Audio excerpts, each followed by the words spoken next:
Frank Conaway Jr. here. Christian Kundalini and Science. Where we going? Where you want to go? Hmm? Where you want to go?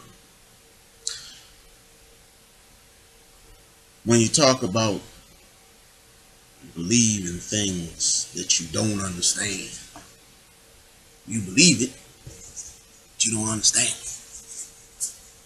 Man said that's superstitious.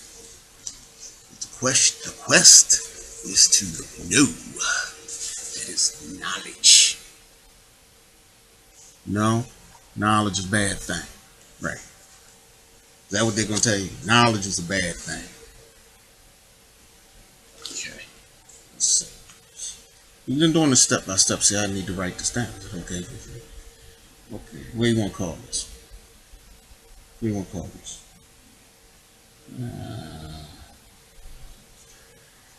Hold on. I think it's worth it. Oh, okay. Here we go. What do you call a teacher of the, I'm trying to be politically correct, Hebrew knowledge? Call him a rabbi. So let's deal with a Rubik's Cube. You know the Rubik's Cube, you twist it and do all kinds of stuff. Right. You try to get the colors to come all back. So, how many sides are there on this Rubik's Cube? So 1, 2, 3, 4, 5, 6. So if you take the Rubik's Cube and lay it out flat, it'd be 4, and then you could have a couple different signs, a couple different ways that it can be done. But basically, it's a cross.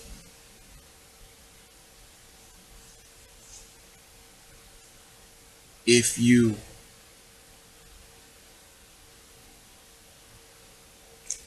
we'll call this rabbit's eggs. We're going through this together. If you take a rabbi, Jesus, the letter J, symbolic of the fisher of men, a hook. The hook will catch him in the mouth. Hopefully it'll point up. Therefore, be symbolic of the science of opening the hood of Ra. Ra meaning light.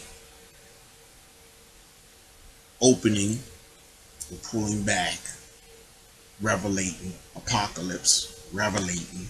Apocalypse. Revelating. The curtain. Right? Apocalypse.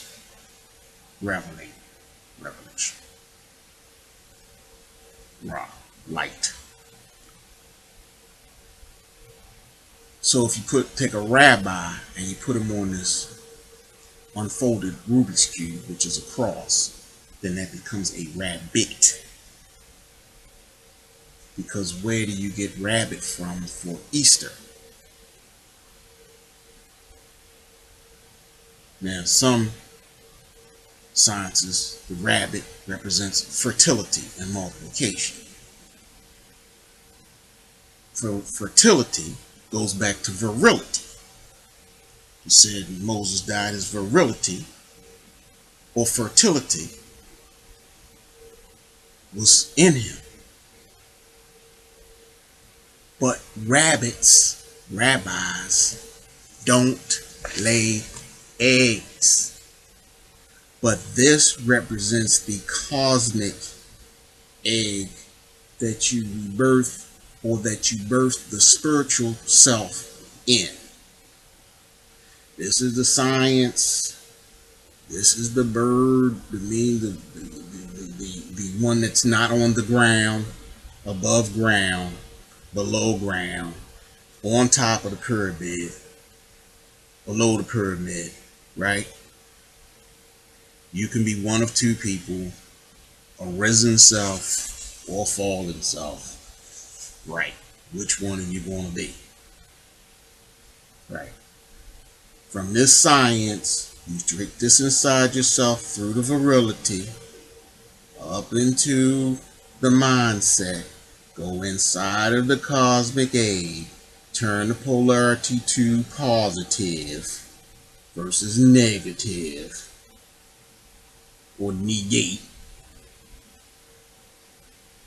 and then you resurrect. The new body becomes polarized to where you're trying to go. Right. Look at it this way.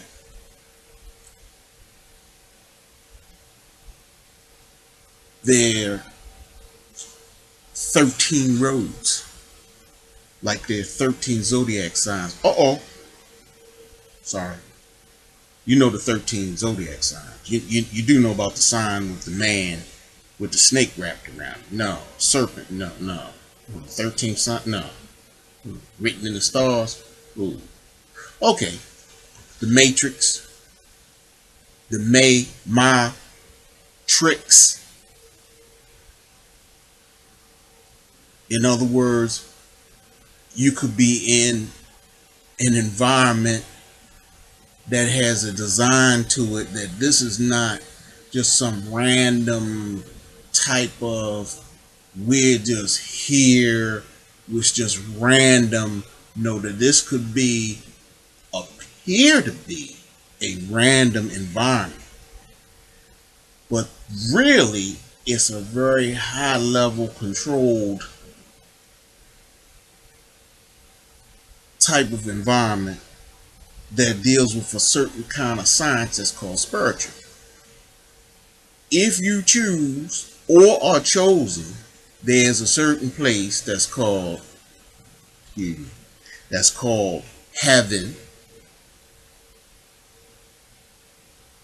that you could go to. But if you don't want to go to heaven, you don't have to go. There are other places for you.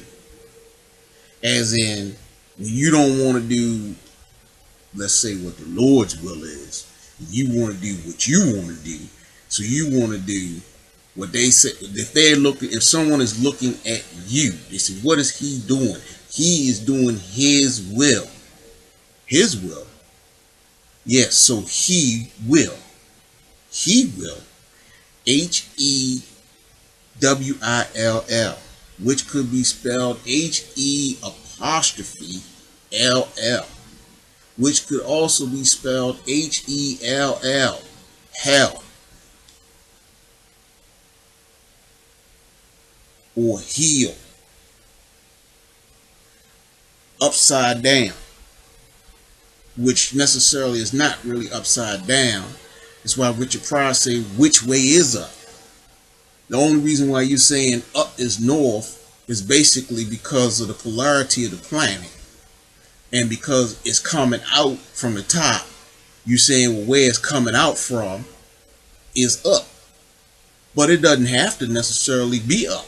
Where it's sucking it in from, see, where it's sucking it in, that could be up, and where it's kicking it out, that could be down. So if that theory is valid, then that means you could really be upside down on a planet that's suspended in the middle of space. So which way is up? Is that right? Or is that wrong? What do you say? Is that right or is that wrong? Which side is up? The side that's pulling in or the side that's pushing out? See, it seems as though the side that's pulling in or lets things fall in, that would be up. And the side that lets things fall out, that would be down. So therefore you say, what's up? What's up? What about which way is Oh, rabbit's eggs, what's up? How about that? Rabbit's eggs, what's up? So we just talked about the rabbit, the rabbi, the eggs, the cosmic eggs, right? I don't. Okay. Oh yeah, I talk about the Ankh in here. Okay. And the Sardusa symbols. Yeah. Oh, sometimes on the Sardusa symbol, there are wings on there. Now, what's up with that? The wings represent when you go through the Kundalini opening, from opening the hood of Ra, right? And you go through the Kundalini experience, and you go from a believer, because what do you believe in? You're believing that there's an afterlife. Once you go through the Kundalini experience and open the hood of Ra, you have knowledge of something else, which they generally, well, they don't tell you what it is, but it's the etheric self. Therefore, if the flesh and you are, if you and the flesh are not the same thing, then which one is you? Which one of the two really are you? Which is going back to, are you wearing your flesh like a cosmic spacesuit designed for this environment? So when you go to the moon, you put on another spacesuit. Or when you go scuba diving or go diving in the bottom of the ocean, you put a scuba suit on. That's another suit. That's not that hard to understand now, is it? I don't think so. But you can meditate on it if you like to. Okay. Right. Well, when you have the apocalypse or the Kundalini opening, where do you think you get the signs from? The acupuncture system signs from the meridians and all that is how the electromagnetic energy runs through the body. If you open them all up at one time and pump all the energy through them, okay, you need a huge amount of energy, or else you will drain your life force, basically. Therefore, that's why you're doing Qigong exercises and certain other exercises to build up the electromagnetic force in your chakras. So that when you charge this whole thing up and you throw the main switch like in Jurassic Park, they had to use a primer when they go to charge the fence. Remember the little boys climbing up the fence, and they had to prime the charge first to build it up, and then send the built up charge through the fence. You just couldn't. The way it was set up was like you couldn't just cut it on. You had to prime it, build it up. Okay, ready, now go. Like that. So they're trying to tell you different things. They're putting these sciences together for you in the movies, in the motion pictures, but you have to be able to put it together to understand what are you looking at. So there's a lot of things that are in movies that are for people that know different information about different systems of knowledge. So you might see something and not even know what is that? What difference does it make? Who cares? Then you find out. Hey, they tried to pull a fast one on me. Ooh. Thank you. See you soon.